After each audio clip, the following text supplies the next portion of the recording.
আসসালামু আলাইকুম রহমতুল্লাহি ওবরাকাতু। প্রিয় গাইস, আজকে আমি এডিটিং এর একটা অ্যাপস সম্বন্ধে আলোচনা করব যে এটা কিভাবে কাজ করতে হয়। তো এটা হচ্ছে টেক্সট এডিটিং অ্যাপস বা সফটওয়্যার। তো এটা তিনটা ধাপে সম্পন্ন করতে হয়। প্রথম ধাপ হচ্ছে মাইক্রোসফট ওয়ার্ড।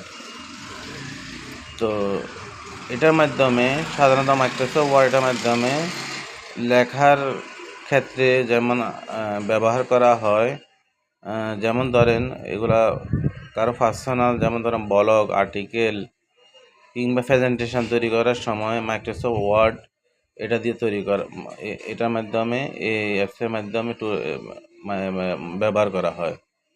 তো দ্বিতীয় দফা করতে হয় যেমন গুগল ডকস।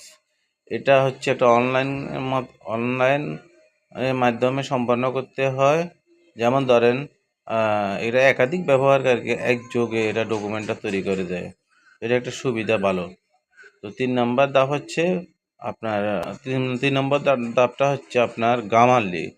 তো এটা আপনার ইংরেজি লেখার ক্ষেত্রে গ্রামার এবং ভাষাগত যে ভুলগুলো সেগুলো সংশোধন করে দেয় এবং আপনার লেখার যে মানটা এটা উন্নত রাখে। তো এই তিনটা ধাপে সাধারণত টেক্সট এডিটিং অ্যাপসটা ব্যবহার করা হয়। তো সবাই আশা করি বুঝলেন, এবং এই টেক্সট এডিটিং অ্যাপস দিয়ে আপনারা আপনাদের ভিডিও এডিটিং করতে পারেন। ধন্যবাদ। ভালো থাকুন, সুস্থ থাকুন, শুভকামনা।